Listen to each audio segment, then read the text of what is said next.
alihi wa ashabihi wa man tabi'ahum bi ihsanin ila yaumiddin, amma ba'du.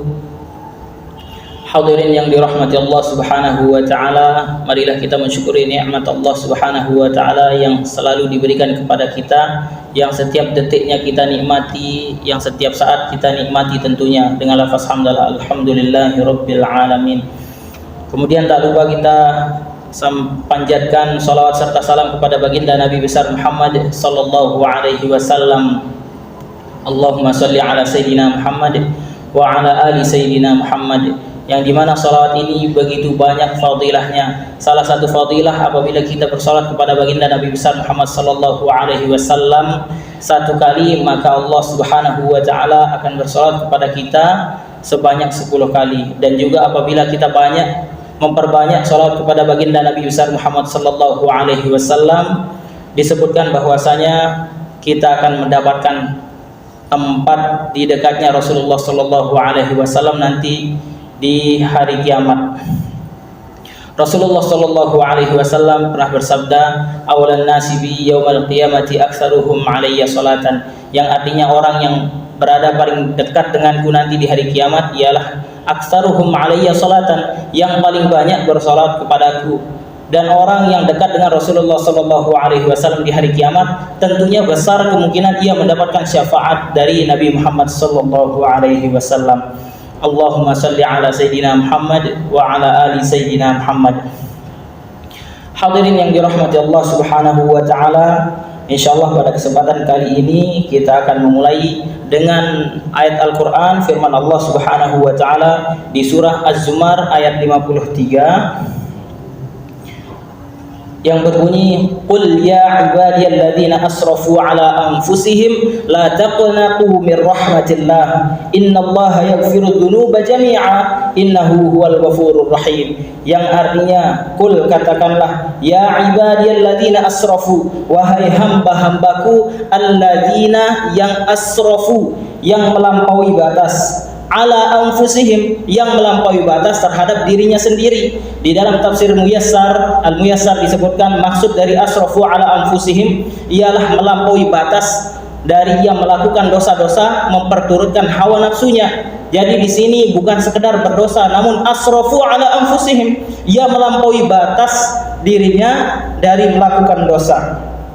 Namun bagaimana firman Allah Subhanahu wa taala tentang orang yang melampaui batas terhadap dirinya sendiri dalam melakukan dosa dan memperturut hawa nafsunya? La taqnatu mir rahmatillah, janganlah berputus asa dari rahmat Allah Subhanahu wa taala. Maksudnya apa? Jangan sampai kita berputus asa terhadap ampunan, rahmat, kasih sayangnya Allah Subhanahu wa taala. Dan salah satu kasih sayangnya Allah Subhanahu wa taala ialah berupa rahmat, ialah berupa ampunan. Oleh karenanya tidak boleh seorang itu berputus asa dari ampunannya Allah Subhanahu wa taala. Seberapa besar dosa yang dilakukan oleh umat manusia, tentu ampunan Allah Subhanahu wa taala jauh lebih besar, jauh lebih luas. Oleh karenanya ingatlah firman Allah Subhanahu wa taala ini, la taqnatu mir rahmatillah. Kemudian Allah Subhanahu wa taala melanjutkan firman-Nya, innallaha yaghfiru dzunuba jami'a. Innallah, sesungguhnya Allah, yaghfiru dzunub, mengampuni dosa jami'ah, semua dosa Allah Subhanahu wa taala akan ampuni. Melakukan maksiat, apabila seorang benar-benar bertaubat kepada Allah Subhanahu wa taala, Allah Subhanahu wa taala akan ampuni. Ingatlah firman Allah Subhanahu wa taala, la taqnatu mir rahmatillah innallaha yaghfiru dzunuba jami'a. Kemudian Allah Subhanahu wa taala menutup ayat ini dengan innahu huwal ghafurur rahim, sesungguhnya dialah yang Maha Pengampun lagi Maha Penyayang. Hadirin yang dirahmati Allah Subhanahu wa taala, di dalam ayat ini kita lihat bagaimana Allah Subhanahu wa taala memerintahkan kepada kita, bahkan memerintahkan kepada orang yang asrafu ala anfusihim, orang yang melampaui batas terhadap dirinya sendiri, la taqnatu mir rahmatillah, jangan sampai berputus asa terhadap rahmatnya Allah Subhanahu wa taala, terhadap kasih sayangnya Allah Subhanahu wa taala, terhadap ampunannya Allah Subhanahu wa taala. La taqnatu, jangan sampai kita berputus asa. Innallaha yaghfiru dzunuba jami'a. Sesungguhnya Allah Subhanahu wa taala mengampuni dosa segalanya, segala dosa, asalkan seorang hamba benar-benar bertaubat kepada Allah Subhanahu wa taala. Di dalam ayat ini Allah Subhanahu wa taala benar-benar memotivasi kita untuk bertaubat. Kemudian Rasulullah Shallallahu Alaihi Wasallam juga sebutkan di dalam hadisnya, menyebutkan bahwasanya Allah Subhanahu Wa Taala suka, senang apabila ada hambanya yang bertaubat. Rasulullah Shallallahu Alaihi Wasallam pernah bersabda, Allahu afrahu bi taubati 'abdihi min ahadikum saqata 'ala ba'irihi wa qad adallahu fi ardi falatin. Yang artinya sesungguhnya Allah, yang artinya Allah Subhanahu wa taala afrahu, lebih senang, lebih gembira apabila ada hambanya yang bertaubat, dan gembiranya Allah Subhanahu wa taala itu lebih besar, lebih gembira daripada orang yang kehilangan hewan tunggangannya di padang yang luas kemudian dia temukan kembali. Bahkan dijelaskan di dalam riwayat yang lain, apabila ada seorang ibu kehilangan anaknya kemudian anaknya ia temukan kembali, maka tentu ia akan sangat bahagia. Namun bahagianya Allah Subhanahu wa taala mendapati hambanya yang bertaubat kepadanya jauh lebih besar daripada seorang ibu yang kehilangan anaknya kemudian kembali lagi. Oleh karenanya apabila kita ingin Allah Subhanahu wa taala suka kepada kita, cinta kepada kita, marilah kita bertaubat atas dosa-dosa yang kita lakukan, memohon ampun kepada Allah Subhanahu wa taala. Dan ingatlah, jangan malu untuk bertaubat kepada Allah Subhanahu wa taala. Jangan pernah berputus asa. La taqnatu min rahmatillah. Begitulah firman Allah Subhanahu wa taala. Jangan berputus asa dari rahmatnya Allah Subhanahu wa taala.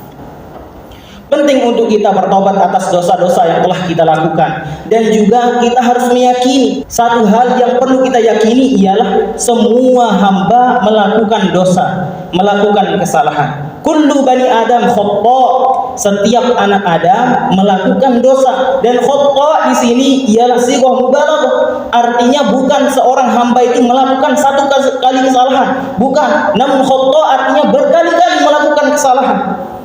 Kita sebagai seorang hamba tentu banyak melakukan kesalahan dan dosa. Oleh karenanya marilah kita segera bertaubat kepada Allah Subhanahu wa taala.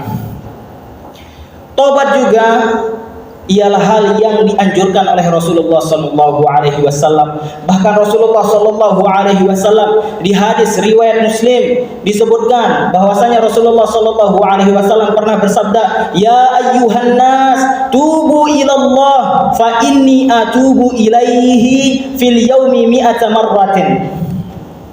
Yang artinya, ya ayuhan nas, wahai sekalian manusia, tubu ilallah, bertaubatlah kepada Allah Subhanahu wa taala. Fa inni, sesungguhnya aku, begitu sabda Nabi Muhammad sallallahu alaihi wasallam, atubu ilaihi fil yaum, aku memohon ampun, bertaubat kepada Allah Subhanahu wa taala fil yaum mi'ata marrah, 100 kali. Begitu dijelaskan di dalam hadis riwayat Muslim bahwasanya Rasulullah sallallahu alaihi wasallam yang dijamin surga atasnya memohon ampun kepada Allah Subhanahu wa taala. Lalu bagaimana dengan kita yang surga saja kita belum tentu masuk ke dalam surga? Bagaimana nanti perjalanan kita di hari kiamat? Bagaimana hisab kita nanti? Kita belum tahu. Lalu bagaimana dengan Rasulullah sallallahu alaihi wasallam? Sudah dijamin Rasulullah sallallahu alaihi wasallam masuk surga tanpa hisab. Lantas Rasulullah sallallahu alaihi wasallam bertaubat kepada Allah Subhanahu wa taala, memohon ampun kepada Allah Subhanahu wa taala 100 kali di dalam satu hari. Di dalam hadis yang lain disebutkan salah satu taubat yang diajarkan oleh Rasulullah sallallahu alaihi wasallam, istighfar yang diajarkan oleh Rasulullah sallallahu alaihi wasallam ialah salah satu zikir pagi, yaitu astaghfirullah wa atubu ilaih. Yang artinya aku memohon ampun kepada Allah dan aku bertaubat kepadanya. Ini ialah sunnah yang diajarkan oleh Nabi Muhammad SAW yang patut kita ikuti. Beginilah Rasulullah SAW memotivasi kita, memberikan motivasi dari hadisnya, dan juga Rasulullah SAW mengajarkan, mencontohkan. Di dalam hadis disebutkan Rasulullah beristighfar dengan lafaz astaghfirullah wa atubu ilaih 100 kali tiap pagi.